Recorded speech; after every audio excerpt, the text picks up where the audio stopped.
On today's episode, I'm going to talk to you about how you can do bigger jobs by breaking out of your comfort zones. Enjoy. How old are you going to be before you start to experience life like you want it?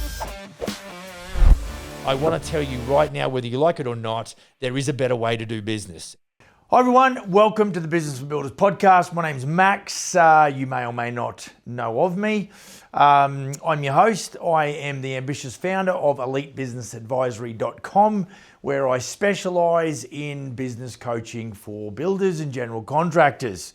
It's because I am one builder, general contractor. Anyway, welcome to you if it's your first time. Appreciate you stopping by and checking us out. Hopefully you'll take something of value away that you can inject into your business and make life better. And of course, if you've been around with me for the longest time, I appreciate you hanging in there, and I really do appreciate the love and the feedback that I also get. One of these drops every week. Like and subscribe, all that kind of good stuff. And don't forget, get across to Business for Builders VIP on Facebook. And if you answer the 3 little questions in there, so we keep out the not so good folks, answer the 3 questions. If you're a good sort, I'll let you in. I do that with my own thumbs. And I think that's about the long and the short. We'll get cracking. I don't think there's anything else. Something I've mentioned on and off, and maybe I should have mentioned this last episode, but in between just getting the free information here, which I trust you enjoy and you can use, and full-blown business coaching, I'm just in the process of putting together a 12-week program that is more affordable, that's not kind of ongoing as much as a commitment around business coaching. If you are interested in knowing more about that, I need you to let me know so I can put you on a special list where I can keep you up to date with when I decide to deploy that and get started. I will not get cracking on that until I've got, a high level of interest.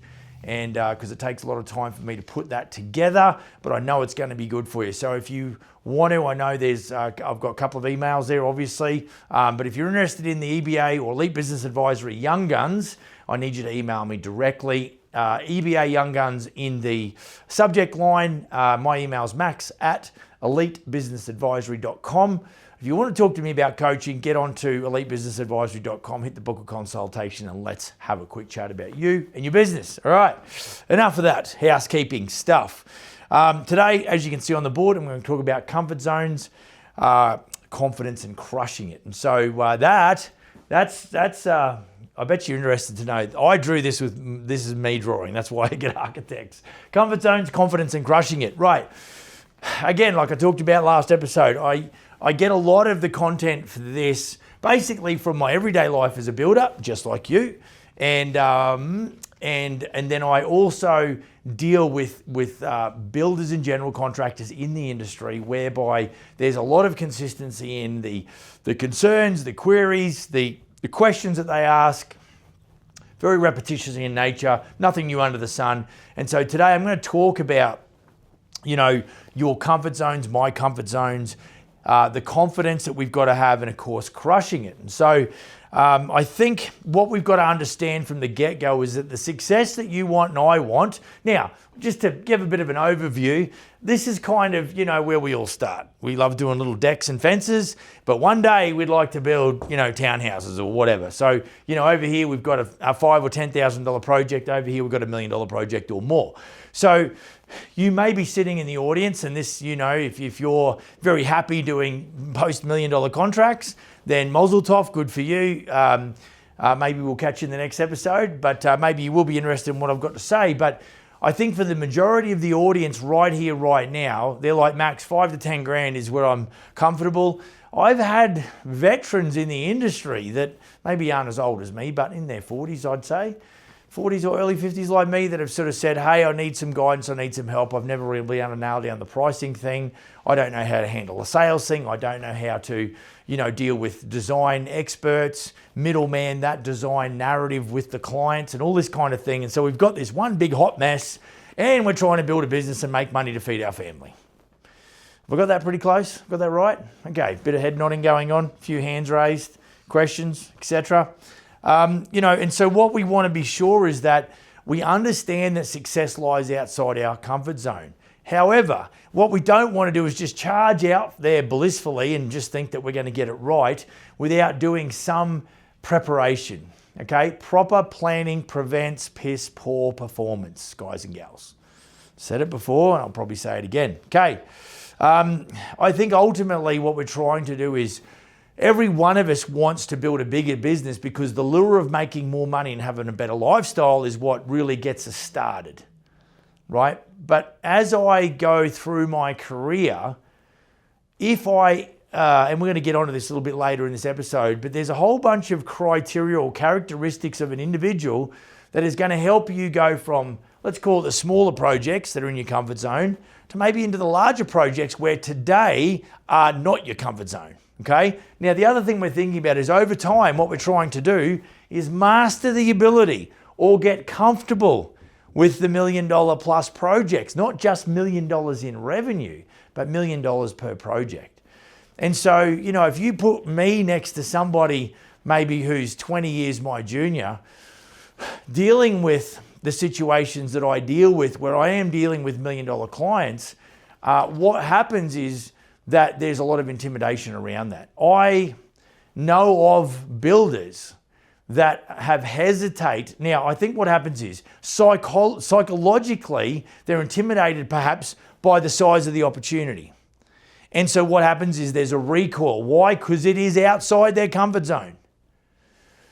So what we've got to master the art of, firstly, before we talk about ultimate mastery of living in this zone, is we've got to master the art of getting out of our comfort zone. That first step possibly could be the biggest step that you and I will ever take, because it's all about overcoming that inertia and getting going, getting momentum.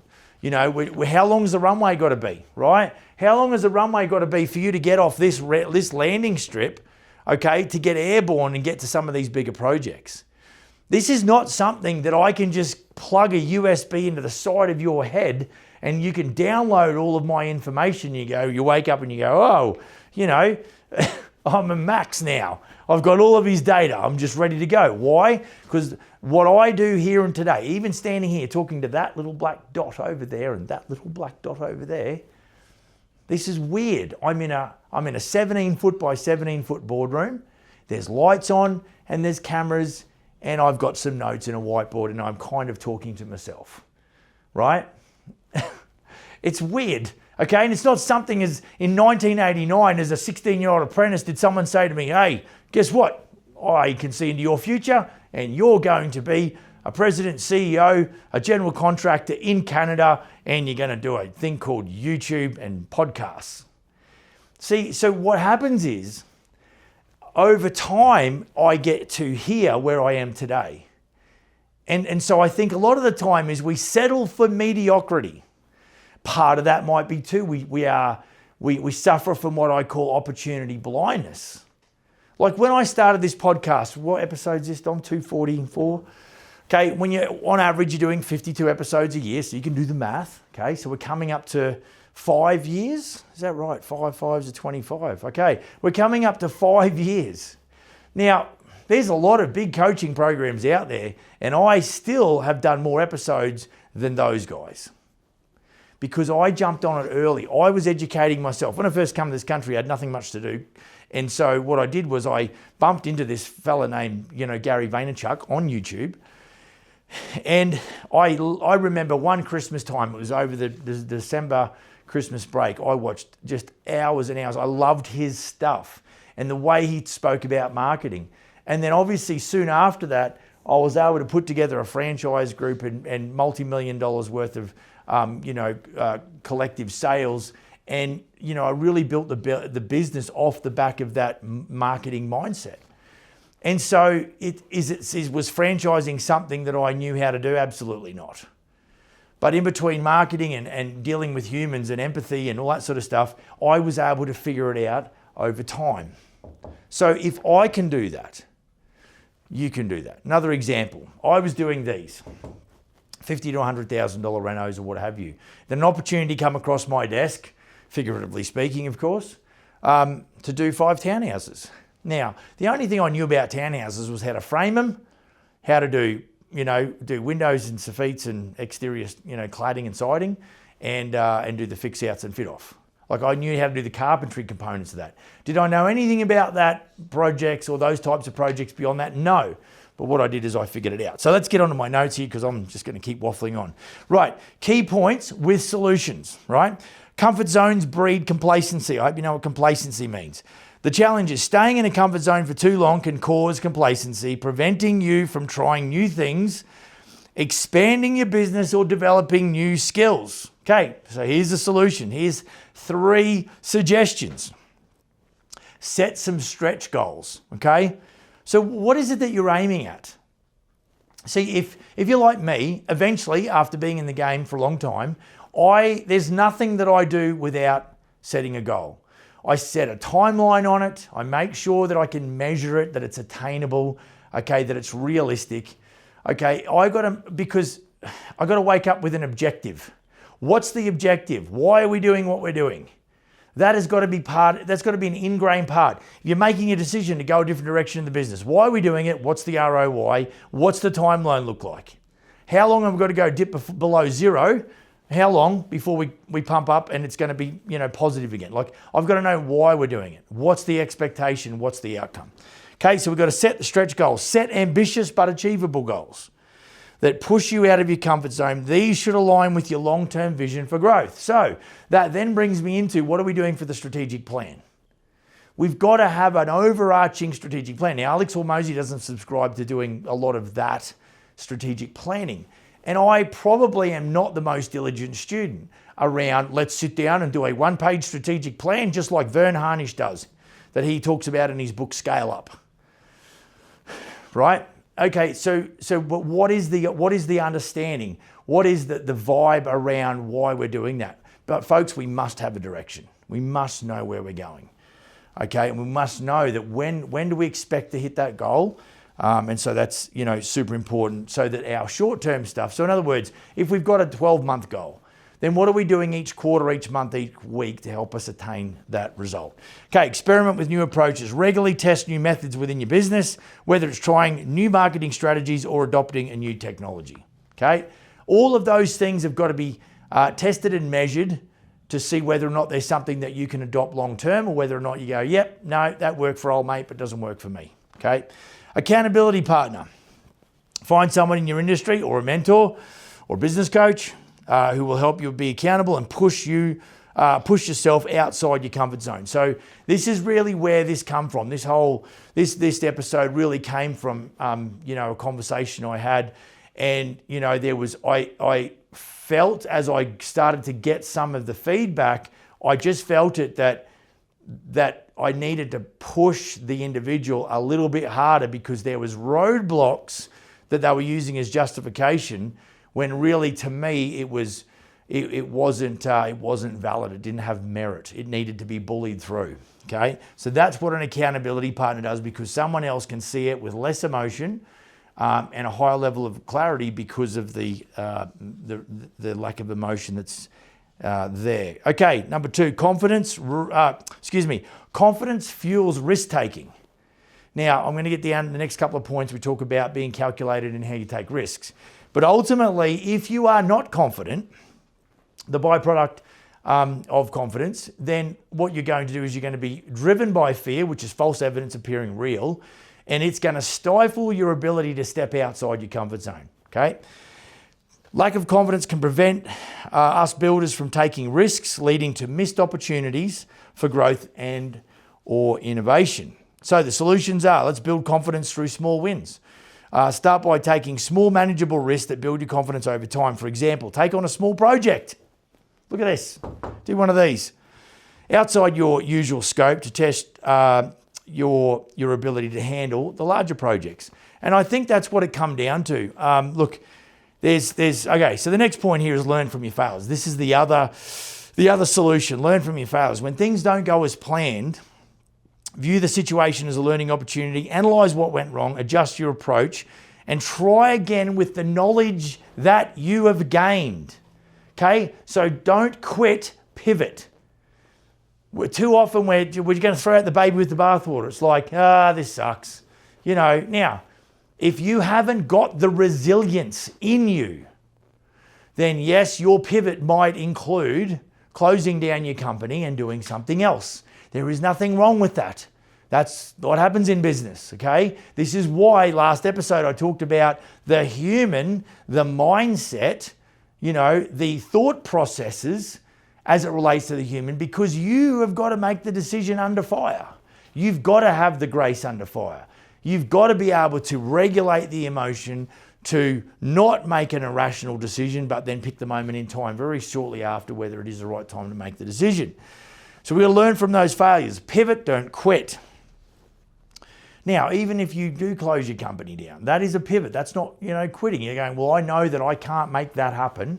Okay, I don't have the wherewithal, whether it's personally, emotionally, mentally, financially.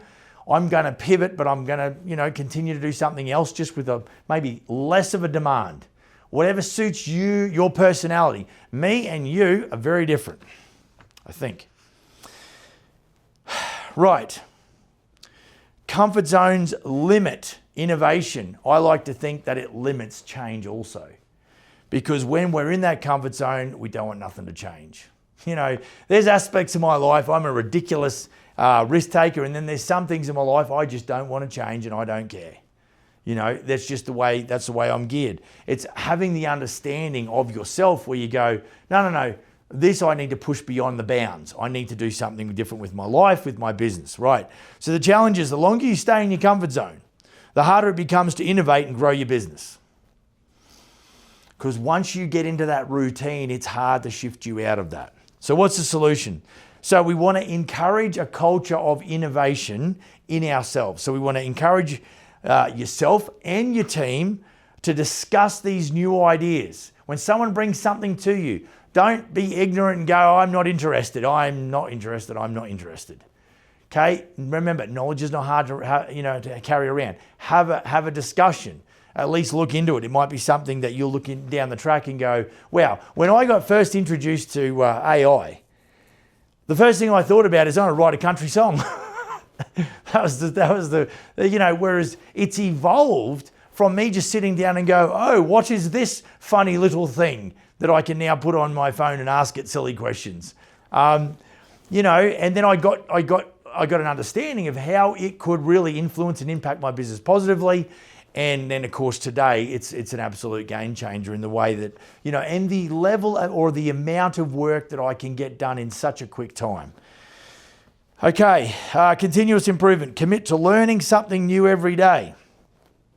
Whether it's a new technique, tool, or business strategy, make improvement part of your daily routine. You've got to make it a part of your routine. It doesn't just happen to you by osmosis or by default. Right, number 4, confidence with caution is key. And so that's what I was saying before. We want to be measured in our approach. We don't want to go, right, I'm feeling super confident, so I'm going to take massive risks, because then that all blows up and goes bad. Then you go, I'm not sure what Max was talking about is actually facts. Okay, so the challenge is confidence without caution can lead to risky decisions. And really risky decisions are ones where you haven't done your due diligence. That's actually laziness. Okay, it's like whenever we do a real estate deal, it's all about do the numbers stack up. I might have shared this a couple of weeks ago, can't remember. Anyway, the client was talking about, she was hesitating about spending a couple $100,000 on the reno, and she kept leaning towards this, well, I'm not sure about the ROI in 5 years, and what if I just sell? So I'm like, time out, let's get a realtor. Okay, so that takes the risk away and hopefully will enable me to transition into that $160,000 to $200,000 main floor renovation. Okay, so I know that I don't want the client making an uneducated decision without all of the facts. Now, don't sit on a mountain of facts and drag your ass as it relates to making a decision, because what you'll do is you'll miss the boat. You will potentially not take advantage of an opportunity that might have a timeline on it, a bit of a timeline crunch. So you've got to get better at analysing the situation and figuring out whether or not it's a go or a no-go. Right, so that can lead to risky decisions if you don't do due diligence. They can hurt your business, while too much caution can lead to missed opportunities. Just talked about that. Right, so what's the solution? As it relates to risk assessment, develop a structured risk assessment process. Now, let me help you. You might talk to your AI about you and your business, and you might ask them, as it relates to decision making. Create for me a structured risk assessment process. That's what we use AI for. So what we do is, instead of hearing this podcast and then going, I don't know what I'm going to do about that, that's where you'll create a new conversation in AI, and then you will go in there and you'll start talking to it about that subject matter, okay? Right, second solution, balance confidence and preparation. Here we go. Prepare thoroughly for each project or business decision, ensuring that you've covered potential risks before acting on the back of your confidence. Now, my intuition is always optimistic, and it's kind of like, yes, we should do this. But then I'll go and do something like a SWOT analysis. That's probably a good risk assessment tool. What are the strengths of this opportunity? What are the weaknesses of this opportunity? Where is the opportunity within this opportunity? And where's the threat to my business and my welfare, financially and otherwise, if we go down that path? And you figure out some way of using a SWOT analysis to help you, to analyze a certain opportunity that comes across your desk. Right, point number 5, prioritize personal growth over comfort. I'm into a bit of rock and roll, a bit of country, love playing music. But if I thought about out of 10, how much time I listen to music while I'm driving versus how much time I listen to audiobooks or podcasts, I would say it's a 9 out of 10, maybe an 8 out of 10. 8 out of 10, I will listen to podcasts. Occasionally I'll put on tunes. Just about to start on a new project. I've got a list of about 7 or 8 songs to learn to kick things off. That I'm learning on, loop. I'm listening to on loop. So I'm maybe not listening to as many audiobooks as I normally do. But I am always prioritizing personal growth over comfort, right? So the challenge is we rely too much on the comfort of familiar tasks or environments, and that can prevent you from developing as both a builder or general contractor and a business owner. So what's the solution? So we've got to invest in personal development.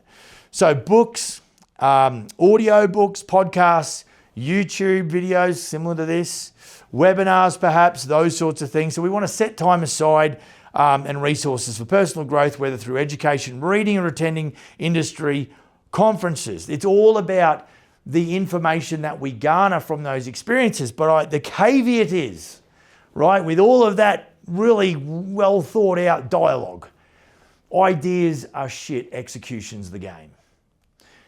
There's a lot of educated people out there that never end up using that education, and I don't want that to be you. So this is the thing. If we've got to set aside time for education, please don't educate yourself on the wrong stuff, okay? I tend to go, I want to do this in business, okay? I want to do this in business. I'm over here doing this in business. So what am I going to do? I'm going to educate myself whilst I'm here in comfort zone. I'm going to educate myself about one day getting out of my comfort zone and having a crack at this. But at some point, you have to pull the trigger and go. You can't steal second base with your foot still on first base, folks. See, so this is why all the education in the world will not move you from here to here. Education plus action will give you a result. Now, even if things don't go as well as you'd planned, this is the power of leadership in yourself, is to take advantage of the failure, wring its neck for everything it's worth, and learn from it. Clear? This is yes. Solutions. Oh, we talked about that. Challenge yourself regularly. Make a habit of stepping into new challenges that force you to grow, whether that's taking you to a new type of project, or maybe leading a team. Maybe it's time that you've got good systems, you've got good inquiry, and it's time for you to delegate. Okay, that might be as big a challenge as jumping from a little bathroom renovation here to a multi-family townhouse development. But this is why, folks, we've got to listen to ourselves. What is going to make us happy? Now, you can come up and go, Max, if I could do these projects, I'd be happy as. Okay, hotshot, it's going to take some time because you ain't going to figure that out overnight. I don't. You probably won't. Figure out what's holding you back. Because I think sometimes it's the lack of confidence in ourselves. We've got our eyes on the prize, but we won't back ourselves. You've got to back yourself. I often think when 10 years ago, when we moved to this country, it wasn't the kind of thing that a 42-year-old, father of 6 who'd been married for, I can't remember how many years, or so 10 years ago, so that'd be 20 years, something like that. You know, like that's not kind of what you do. But it's just something that I think it took me about 3 years to get in the zone to make a decision to go. But then when at that point, it was I think June or July of 2014, and by February of 2015, we were here. But there was a lot of calculation, and I am very calculated. So, you know, I have this saying that, you know, an axeman doesn't lose time sharpening his axe. You know, you've got to really hone the idea in your mind first. You do have to design it, and you do have to think 3 steps ahead. But at some point you do have to make a move. And so for me, there was a lot of calculation that went into that international transition. But then there was still a point when we hit the ground here, we had to make. I remember when I took a car for a test drive and the steering wheel was on the wrong side. I'd never thought about that until the day I thought, well, we need a vehicle, so we better go buy one. And, you know, there's just all of these things. So it's like there's so much you can calculate, but really you're only going to calculate 3 steps ahead. Once you go beyond those 3 steps, you've now got to be ready to make it up on the fly. So when I went from $50,000 to $100,000 renos to $1.1 million worth of townhouses, there was a lot of challenge that I had to face because I had committed to the jump. And I was in Australia about 8 months ago and I drove past there. You know, they're still standing. How awesome is that? Okay. And so there was things, and today there was lessons that I learned through or from the failure by jumping from that to that I still take with me and still have with me to this day, that I still implement today. So guys and girls, I think that's about it. If you've got any questions about this or anything else, email me, max@elitebusinessadvisory.com. Be patient with me because there's a few. And if you want to chat with me about business coaching, then shoot across to elitebusinessadvisory.com, hit the book a consultation. It's a 30-minute complimentary coaching session. You and I are going to sit down and I'm going to ask you questions about your business. So I'm going to put the light on you and I'm going to talk to you because what I'm trying to do is I'm trying to identify the gaps and then provide you with some solutions custom to your business, okay?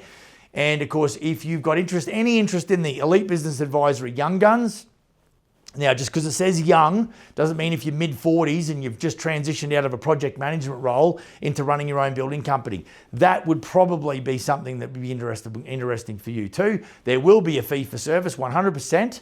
Okay, it's a 12-week program. It'll be a good foundational. If you're interested in doing that, shoot me an email, put EBA Young Guns in the subject line, and then just have a chat with me. Just shoot me a few details about your business and what your goals are, and I'd love to add you to that list. Business for Builders VIP on Facebook. Answer the questions. If you're a good sort, I'll let you in. And if there's anything else, maybe leave us a review about the podcast. If you like it, I'd appreciate that. That'd help us get the news out to more builders and reduce the failure rate. You go and build a high-performance, kick-ass business, and I will see you on the next episode. Cheers.